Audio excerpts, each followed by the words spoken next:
이삭이 농사를 짓잖아요. 그런데 이삭이 농사를 지었는데 그 해 어떻게 거뒀다 그래요?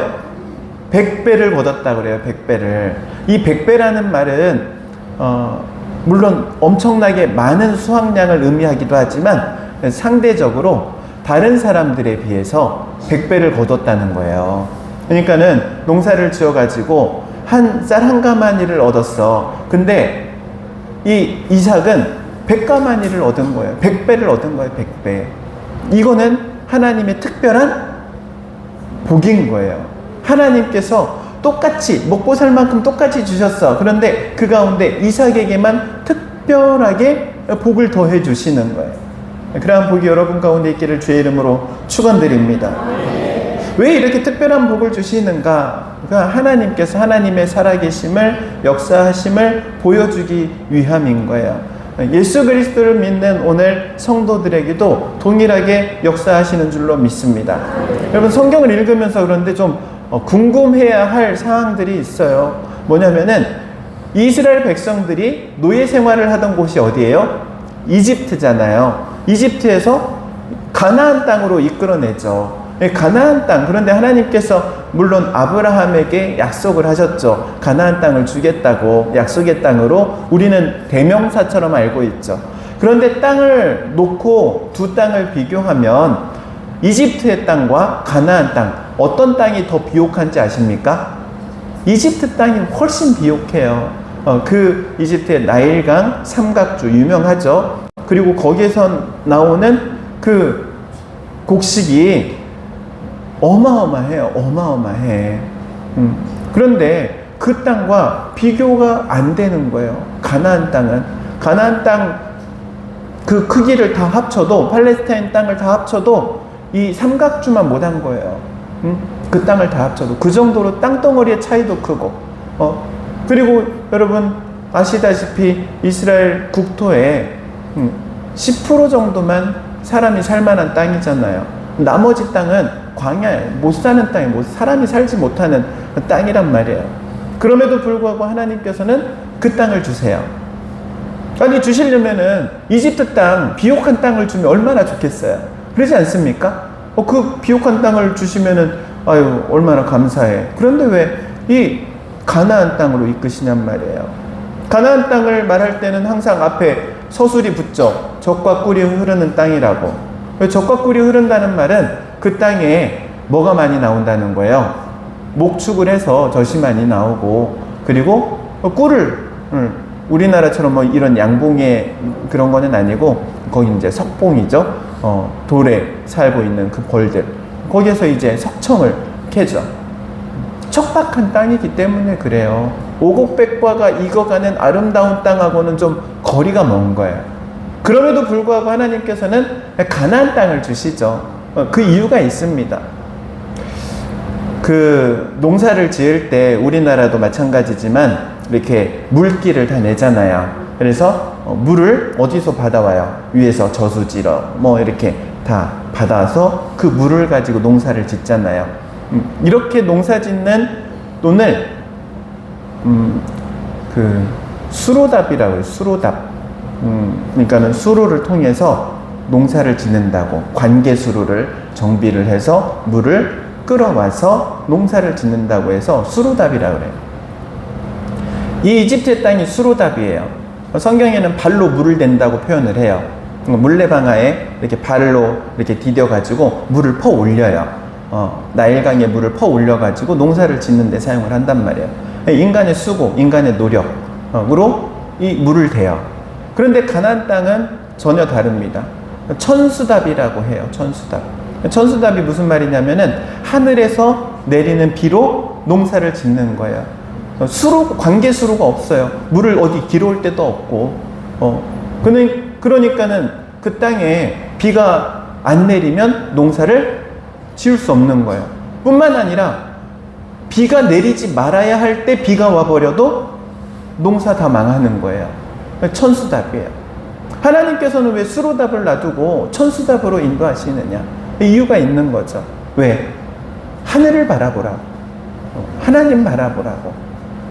비를 내리시는 분이 하나님이시기에 하나님 바라보라고. 이스라엘 백성들에게 그거를 훈련시키기 위해서, 믿음을 훈련시키기 위해서 이 천수답으로 이끌어 주신 거예요. 여러분, 믿음은 다른 게 아니에요. 하나님을 바라보는 거예요. 하나님을 바라보는 거. 여러분, 하나님을 바라보시기 바랍니다. 하나님을 바라볼 때 하나님께서 놀라운 역사를 하시는 거예요. 뿐만 아니라 젖과 꿀이 흐르는 땅, 목축업을 주로 한다고 했잖아요. 목축업을 하는데 그 땅이 척박한 땅이에요. 그래서 이렇게 풀이 좀 자라난 땅에서 뭐 계속 있으면 안 돼요. 왜냐하면 거기서 양떼가 풀을 뜯어가지고 뿌리까지 다 먹어버리면은 풀이 자라지 않으니까 조금씩만 뜯고 다음으로 뱅뱅뱅뱅 돌아야 돼요. 한 자리에 머물러 있으면 안 돼요. 머물러 있으면 양떼도 죽고, 양떼 죽으면은 뭐 칠격좀 완전 망하는 거죠. 매일매일을 움직여야 되는 거예요. 움직이는데 어디로 움직여야 됩니까? 어디로 움직여야 돼요? 하나님이 인도해 주셔야 되는 거예요. 그래서 다윗이 시편 23편에 여호와는 나의 목자시니 그러잖아요. 양떼를 이끌고 가잖아요. 그런데 그 목자가 조금만 잘못 가면 양떼들 다 죽여. 살릴 수 없는 거야.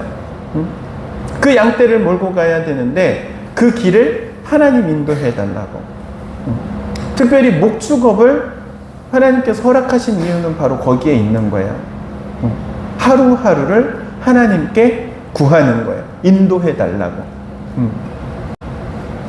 한 발자국만 잘못 가도 위험한 지경에 빠지기 때문에 그렇습니다. 이걸 통해서 또 무엇을 하느냐? 이스라엘 백성들의 믿음을 훈련시키는 거예요.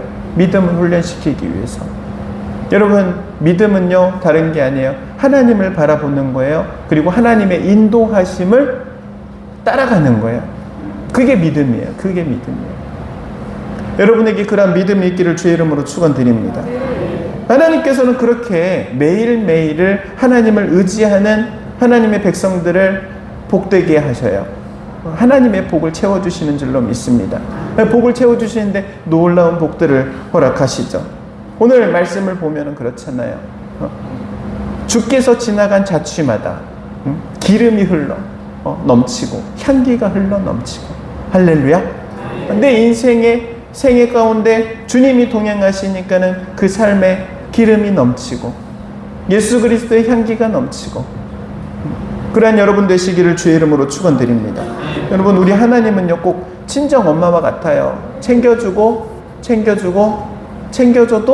더 주고 싶은 게 친정 엄마잖아요. 뭐 냉장고를 다 털어서 주잖아요. 요즘은, 옛날에는 냉장고가 집집마다 보통 하나여가지고 한 보따리 줬는데 지금은 냉동고까지 있어가지고 뭐 부모 마음이에요. 주고 싶은 게 그럼 뭐 못 먹어서 그 챙겨주겠어요. 그 마음이잖아요. 마음.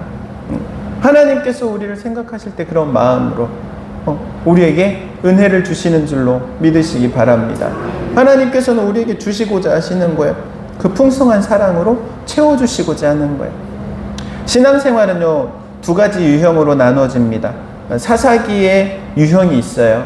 사사기 아시죠? 이스라엘 백성들이 하나님을 멀리하고 하나님을 떠납니다. 하나님이 징계를 하죠. 그러니까 고통 가운데 하나님 구원을 해달라고 부르짖어요. 그러니까 하나님께서 그들을, 하나님의 사람을 보내서 구원해 주십니다. 그리고 살게 해주세요. 살만하니까 또 어떻게 해요? 하나님을 떠나 사는 거예요. 그러니까 또 하나님께서 돌아오라고 징계해요. 계속 반복되는 거예요. 하나님 앞에 범죄했다가 두드러 맞았다가 회개했다가 또 범죄했다가 계속 반복하는 거예요.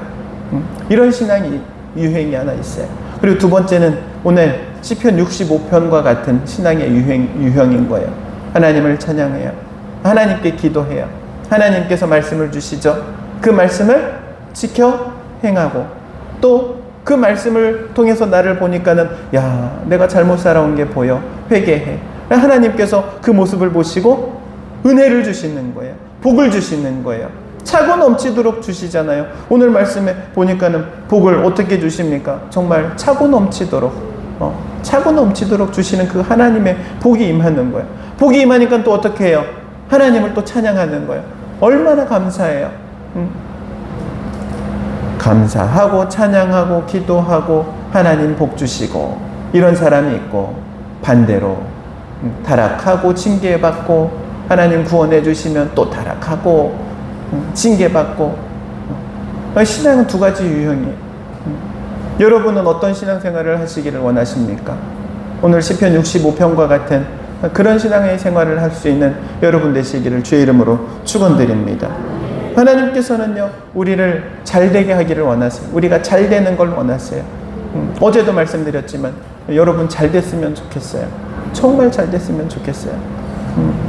그래서 제가 여러분에게 누나라고 부르고 형님이라고 부를 수 있도록 어제 나오신 분들은 이게 무슨 맥락에서 하는 말인지 알 거예요.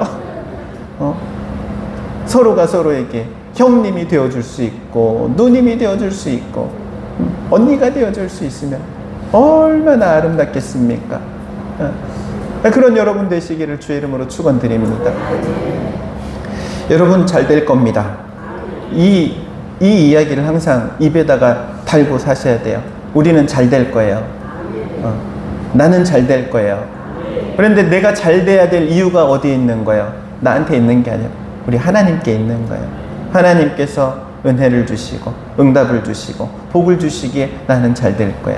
그런 하나님을 찬양하고 예배하고 기도하고 주님 붙들고 믿음으로 사는 거예요.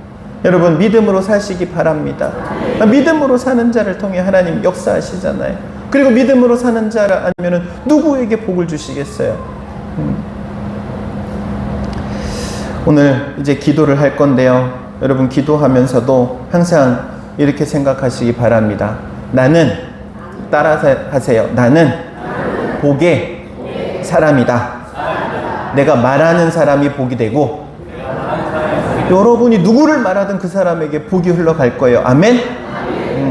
내가 말하는 기업이 복이 되고 여러분이 누군가를 위해서 어떤 사람을 위해서 어떤 회사를 위해서 기도하면 복이 될 거예요. 왜? 하나님께서 여러분을 복의 통로로 삼으시고 하늘의 복을 여러분을 통해서 내려주실 것이기 때문에 아브라함과 같이 하나님께서 요셉과 같이 여러분을 복의 통로로 쓰실 줄로 믿습니다. 기도할 때도 이것을 자각하면서 기도하는 거예요. 내가 하는 그 기도를 통해서 하나님의 복이 임하고 하나님의 은혜가 임하고 하나님의 응답이 임한다는 이 사실을 믿고 기도할 수 있는 여러분 되시기를 주의 이름으로 축원합니다.